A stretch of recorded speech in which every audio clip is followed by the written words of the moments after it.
Hey Creepsters, welcome to Legends, Lore, Hauntings, and More. This is Shelley, and Polly's here. Yay! And I have a surprise for you today. Yay! We are going one for you too. You do? No. Oh, that's the surprise. That's right. Surprise, you My dumb. surprise is I came. Yes. Yay! This comes from The Ultimate Serial Killer, a trivia book. My favorite book. No, just kidding. And we are going to talk today about, I took out my bookmark, of course. And, oh, here we go. We are going to talk about cannibals. Yay! Okay, so viewer discretion highly advised. This is going to get gory and totally gross. Yes. Totally gross. It's right up my alley. All right, so let's see who we will start. Why was I thinking trivia? It's story. Huh? I was all ready to answer them because I have trivia in my head, but it's story. I'm like, okay, I'm ready. Story. Go. Okay, so have you ever heard of the case of the German internet cannibal? Yes. No. Oh. Dang it! I'm good. Dang, you're good.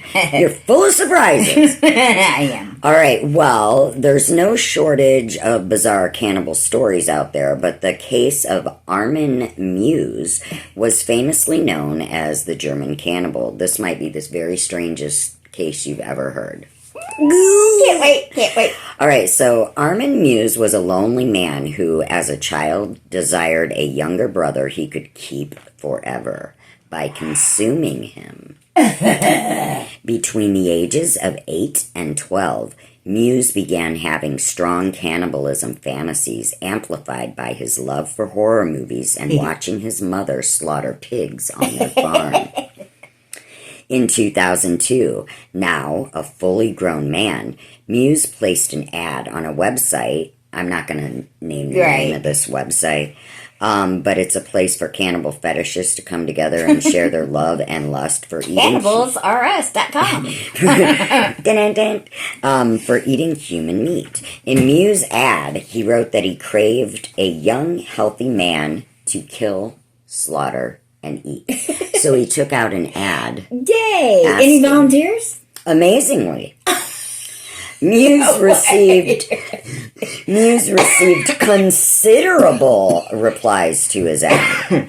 After sifting through the load, he finally settled on a man named Bernd Brands. And in March 2001, Brands made the trip to Muse's 24-room farmhouse in Kassel, Germany, to willingly become a stranger's human meal.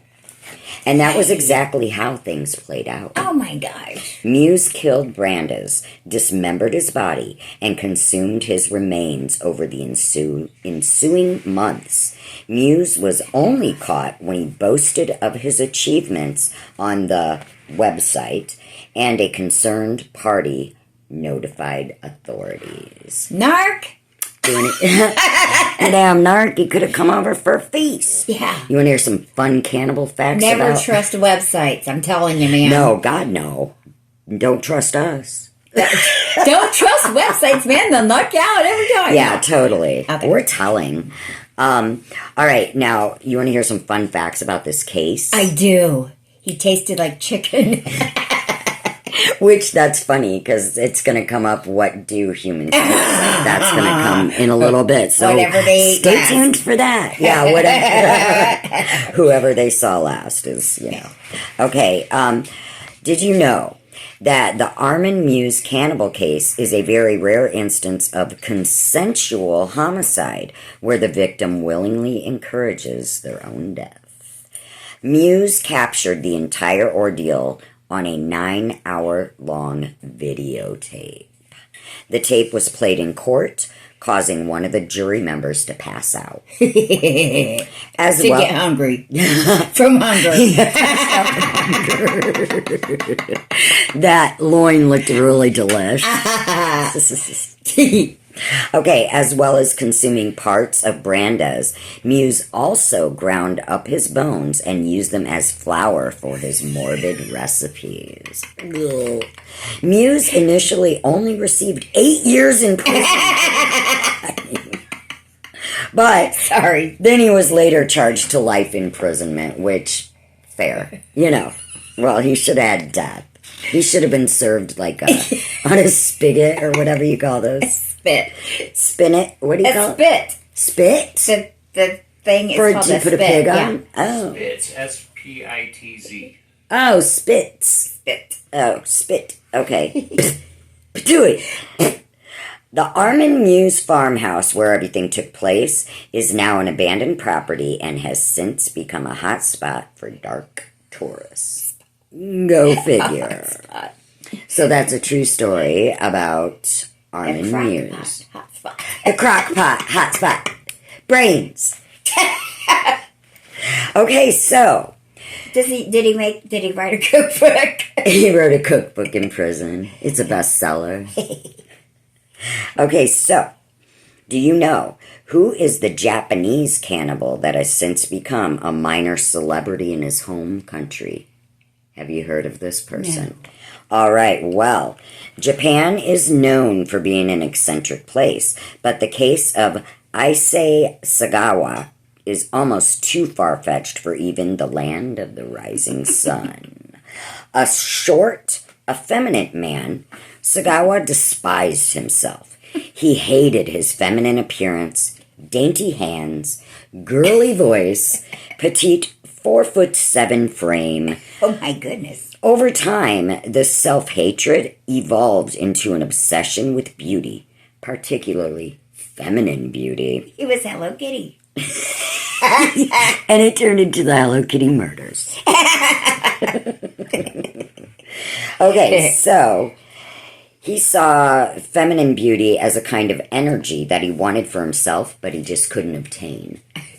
So when he began attending Waco University in Tokyo in 1973, Sagawa already possessed several disturbing inclinations, including bestial and cannibalistic desires, alongside his beauty obsession. So they do go hand in hand. Quite the hobbies. And it was here that Sagawa took his first real steps toward becoming the deviant he later became infamous as. Sagawa moved to Paris, where he became obsessed with a Dutch woman named Renee Hartevelt. Sagawa got her alone one night, shot her in the head, and then cannibalized her remains, even spending the night with her partially mutilated corpse. This premeditated attack landed Sagawa in a mental facility back in Japan, but a series of errors awarded Sagawa freedom in record time. Ever since, Sagawa has lived as a free man. Ooh. But the real bizarre part of the case occurred after Sagawa's release. Strangely, Sagawa became something of a macabre celebrity in Japan, using his crime to propel him to cult icon status. He wrote books about the incident, interviewed on mainstream talk shows, and even starred in some adult films. Ew. He also became a guest on TV cooking shows. Kind of ironic, given Sagawa's cannibalistic action. Yuck. All right, so, riddle me this, Batman. Yes, what cannibal has the highest victim count? Take a guess. Out of those two? No, out of all in general. cannibals. I don't know them all personally. Well, I do. Okay. Well, while Jeffrey Dahmer is generally considered to be the only cannibal in the Western world to have amassed a substantial victim count of 17, one Russian serial killer trumps all when it comes to mass cannibalism. Shauna. I'm Shauna from the Bumblebee show we watch. Oh. Yellow Jackets. I always call it the Bumblebees. Oh. But anyway. Okay, check it out. Andre the Giant. That's how he got so big. He ate people's. No. Andrei Chikatilo, also known as the Butcher of Rostov, was found guilty of 52 murders, many involving acts of cannibalism.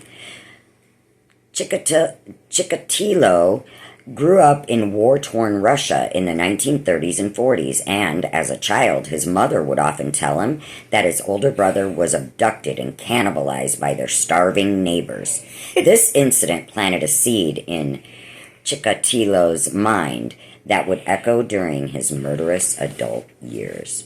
Chikatilo targeted a wide range of victim types, including children of both genders and middle-aged women. He would lure them into secluded areas with promises of drugs or alcohol and then restrain and stab them. He then carried out an array of tortures from gouging out eyes, disemboweling, castrating, and cutting off tongues and noses, many of which he then consumed. Ew. Consuming a nose like bugs. Ew. I mean, like, that's the grossest thing, but Yeah. still. You want to know? I'd hope he'd wash him first. Okay, so he often imagined that his You just see him What did you I'd say? hope he'd wash him first. I can see Oh, wash him out like peppers and stuff. Digging out the bugs, like seeds. Water running through the nose, Benny. Oh. All right, so he often imagined that his victims were war prisoners and that he was a hero for dispatching them. This guy's got an active fantasy life. I think so. During his court appearances, Chikatilo had to be locked in an iron cage to keep him safe from his victims' family members. Mm-hmm. He exhibited bizarre behavior during his whole trial, exposing himself, bursting out in violent tirades, and claiming he was pregnant. It's Klinger from MASH. I ate a baby. During the court's final argument, Chikatilo began to sing. He was sentenced to death via a bullet shot to the head, and before he was killed, his last words were, quote, "Don't blow my brains out. The Japanese will want to buy them," end quote. So yeah, that was the good old Butcher of Rostov, Andrei Chikatilo. Okay, so do you know who this one... Okay, serious viewer discretion. You might puke. I almost threw up reading this. Excellent. Yes, you'll love it. That's why I'm like, this is right down your alley. Here we go. All right, so upon his arrest, what historical cannibal was found to have 29 needles inserted into his pelvic region? You don't know? Mm-mm. Okay, well, his name was Albert Fish. And he was more than just a serial killing cannibal. He was a highly deranged, sadomasochist, sexual deviant who committed some of the vilest atrocities known to man, even by today's standards.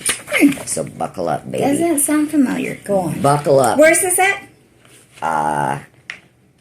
Did it tell you? Did it say? I'm looking. I don't know that it said. Okay.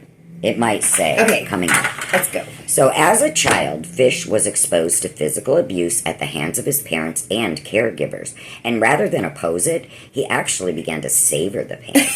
When he was a teenager, Fish took his first foray into sexual deviancy, engaging in hideous acts such as drinking urine, eating feces, and inflicting pain on other young boys. In adulthood, Fish began to crave pain and torture as he'd received as a child, so he began experimenting with self-harm. He would beat himself with nail-studded paddles. And How did he do that? He had paddles and he, like a board of nails, and he would hit himself with Oh, the like in the nails. head. Like he'd just beat himself Oh, with okay. it.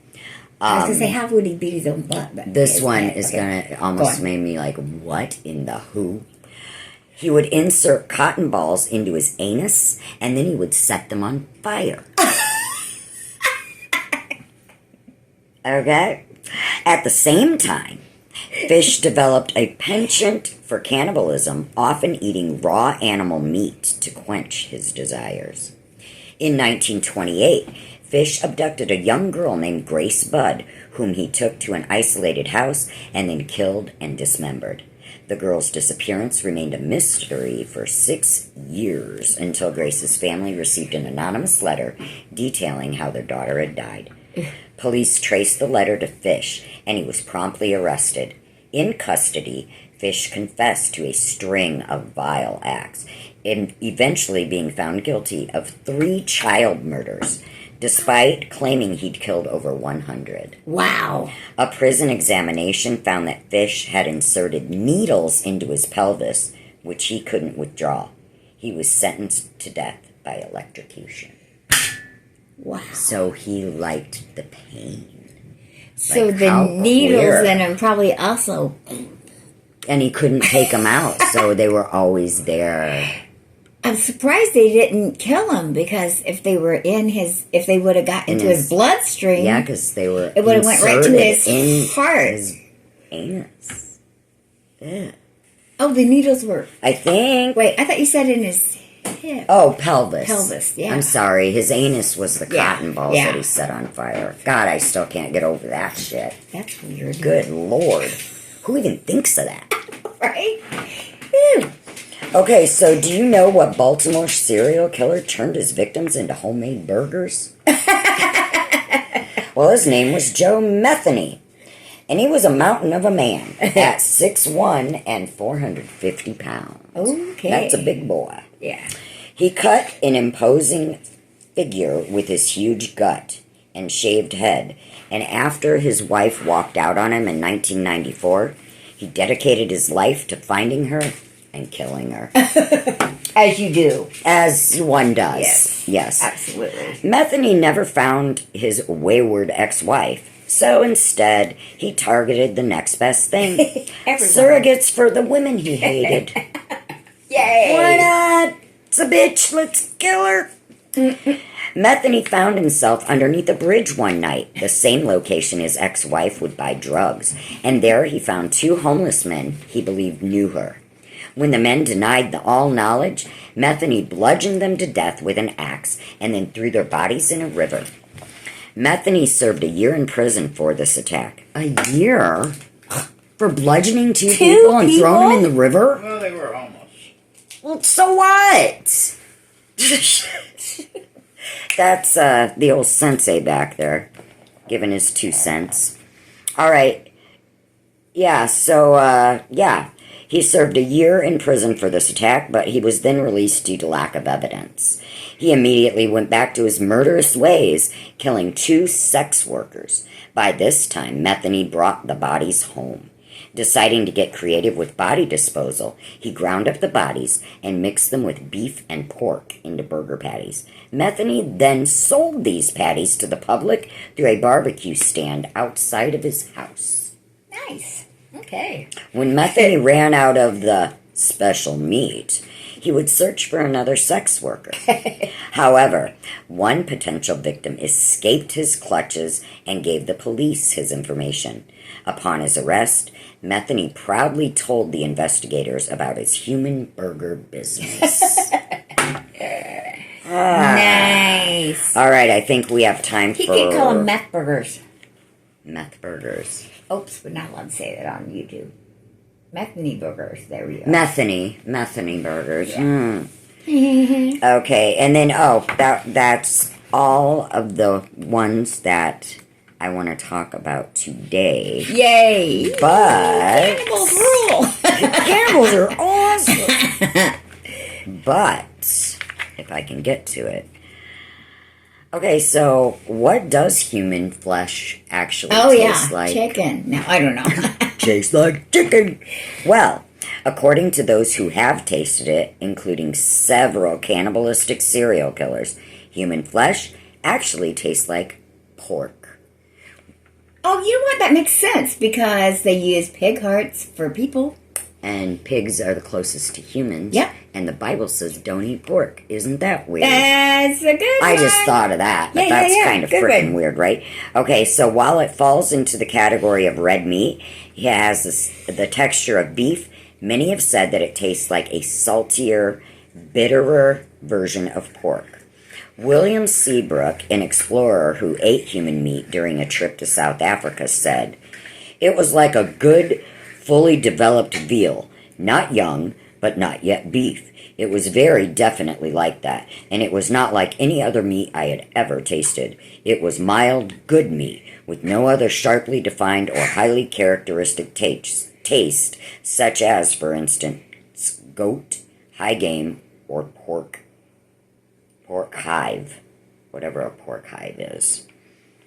And remember Armin Muse, the guy we talked about, the very first guy? He was one of the most famous Yeah. cannibals, right? He said, quote, "The flesh tastes like pork, a little bit more bitter, stronger. It tastes quite good."